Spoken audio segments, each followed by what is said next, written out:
Hello and welcome back to Tricolor Gaming with me, Fletcher. And in today's episode, I thought I'd give my thoughts about the first episode of Prehistoric Planet Season 2. Now, I need to let you all know that I am very ill. I caught a bug during my vacation, so my voice might be a bit off today, so I do apologise, but I'm going to try and do my best to get through this. This is also going to be entirely unscripted. I've literally just finished watching the episode and I want to put my thoughts down about it while it's fresh in my head. What's the too long didn't read version of my thoughts? Man, oh man, this is such a palate cleanser from watching Dinosaur with Stephen Fry. As Evo likes to say it. When I watched the first season of Prehistoric Planet, I may have been a little over harsh in some of my criticisms. Having seen Dinosaur with Stephen Fry, this Prehistoric Planet it's just such a palate cleanser. And it's so nice to have some proper dinosaur documentary back. Even if it is locked behind Apple TV's paywall. But let's get on with the good stuff. So basically, the episode brings back a few fan favorites from season 1. We have the return of Zalmoxes, which is one of my favorite dinosaurs pretty much ever now, actually, having learned more about it just personally. I love little Zalmoxes. We have the return of Hapsogopteryx, which I'll talk more about in a minute, but we also have quite a lot of new species in this episode too. I think what I'll do is I'll just round up the episode in general. So the episode starts with us watching basically a couple of Zalmoxes escaping a mosasaur, essentially, at the very start of the episode. Nice to see that we start as we mean to go on Prehistoric Planet Season 2 with putting dinosaurs in terrifying situations. And then following the escape of the Zalmoxes, we have our first new dinosaur, Tethysandros, which has actually been made into a very cool mod for Jurassic World Evolution 2 by, I think it's LA Studios. And basically it's a hadrosaur, but because it's grown and evolved on an island, they're small. They're like pygmy hippos and that sort of thing. And what makes the species kind of unique is that it has this serrated duck bill, which they do talk about in the episode. I just have to say, just some of these shots showing off just how detailed and beautiful these models are. You see Channel 5? This is what you need to do to make a good documentary. Put the fucking effort in. Anyway, the Tethysandros basically then come under attack from this trio of Hapsogopteryx that cause them to run for the hills, but they leave their babies behind. And then these Hapsogopteryx hunt down the babies, walking through these young pine trees. And I got such a War of the Worlds feel from this whole scene with these massive Azdarchid pterosaurs walking around the trees hunting the babies. It just reminded me of like the tripod walkers in War of the Worlds hunting down people. If you haven't, by the way, read War of the Worlds or heard the the musical version of War of the Worlds, I would seriously suggest you do it because it's fantastic. But yeah, unfortunately, the Azdarchids do capture one of the baby Tethysandros, so well, that's one baby murder so far in the series. But luckily, the rest get away. And then we move to Madagascar. And this Madagascar bit kind of takes up, I would say, the middle 10-12 minutes of the episode. So we get sort of two little snapshots, and then we have quite a big, nice chunk somewhere specific, which I really like. One of my criticisms from the first season, was that we kind of jump from place to place to place to place to place. And we're never in one area for a very long period of time, which they definitely changed, at least with this episode. We spent quite a bit of time in Madagascar, and we also have our first a very unusual creature for a show like this. We've had pterosaurs and mosasaurs and plesiosaurs and dinosaurs, and we get Simosuchus, which is actually just a very unusual reptile and is very cute. I kind of want one already. I want a Simosuchus. I think they're adorable. These vegetarian relatives of crocodiles, they're just so cute. And we get to see them sort of foraging around.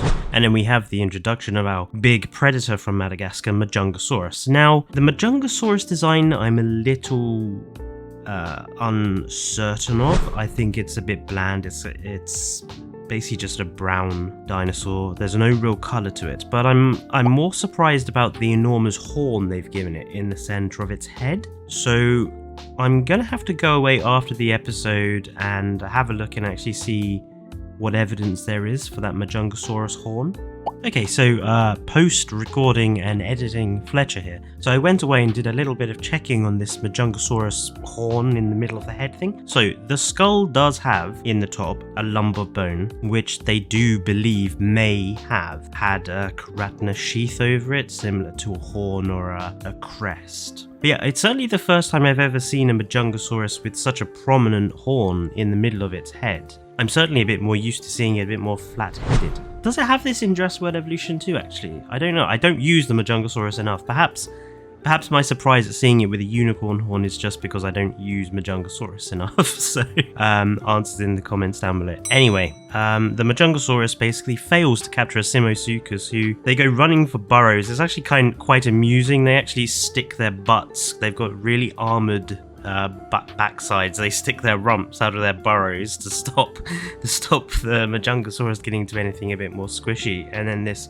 poor one male gets stuck outside. No one lets him in the burrow, and then he fights off the Majungasaurus with these little tail kicks and aggressive posturing and such. It's actually quite a funny little display, and I think it might go down as my cute moment of the season, or at least of this particular episode. Cute moment of this episode, this tiny little Simosuchus fighting off the Majunga, and then he eventually skedaddles off into one of the burrows. So something I would say that I've noticed with this first episode of season 2 is they've positioned some of the camera shots a little closer to the animals, especially when they're running around, moving around. We have some new camera shots and new angles, which really do show off sort of the animal interaction with the environment, but also just puts you closer to the action itself, so you can see the detail of the animals. And then we're introduced to this mammal, a Dalatherium, which is kind of like a primitive sloth, it seems. And it's revealed that she has a bunch of eggs, and the rest of this particular section in Madagascar highlights her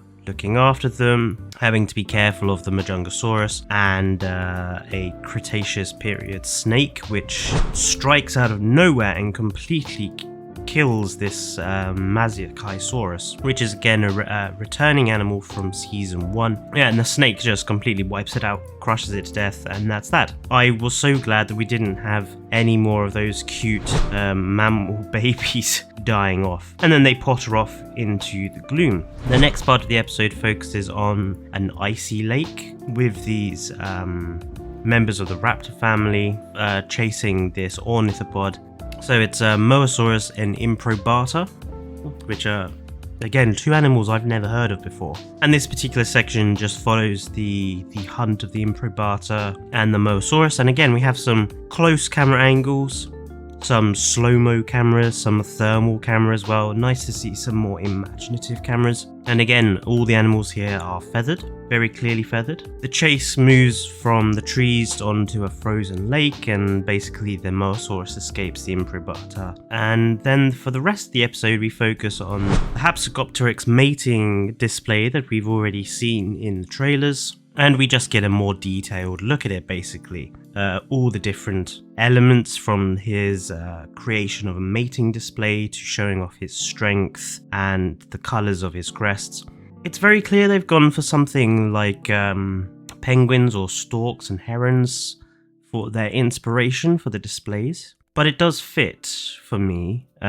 Again, one of my other criticisms with season 1 was that it was a bit too obvious sometimes the animals they were basically stealing behavior from for the dinosaurs or whatever. But this, it does feel very natural for these Asdar kids to be displaying like this. And he fights off a competitor, and then that's the end of the episode. What I really like though is the bit after the episode where they again do this little an in-depth look at the science, but this time they seem to be doing it a little differently. We have a very distinctive question here. Could giant pterosaurs really hunt on the ground? And then it presents some of the evidence for it, such as the the neck not being strong enough really to absorb water-based skimming hunting, the very large head, a fossil trackway revealing that they could move quite efficiently on their legs. It was a very nice added touch, and if all of them are going to be like that, I think that's very, very much better from what they did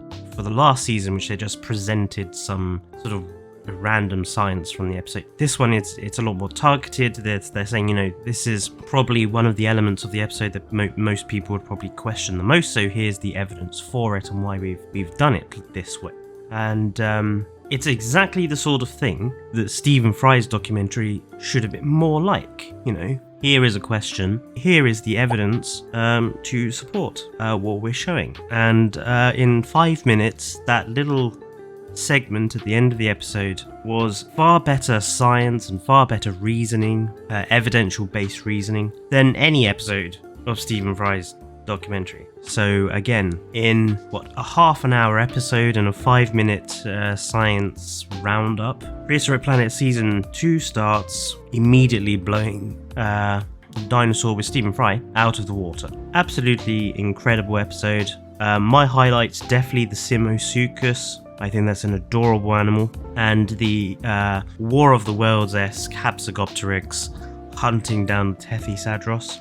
Amazing little scene. And yeah, I am really looking forward to episode 2 tomorrow. I am going to try to round up every episode this week of Prehistoric Planet season 2. Even though I'm ill, I will struggle through. Just bear with me, because obviously every episode is going to take time to edit, and obviously I am ill, so do bear with me. I'll try and get them all out before 6 o'clock on each day, but that might be a bit of a struggle for me. But I'll do my best for you all. Let me know down in the comments if you've seen this episode and what you thought about it. And I will see you tomorrow for episode 2, which I believe is Badlands. So I will see you then. Until next time, stay safe and goodbye.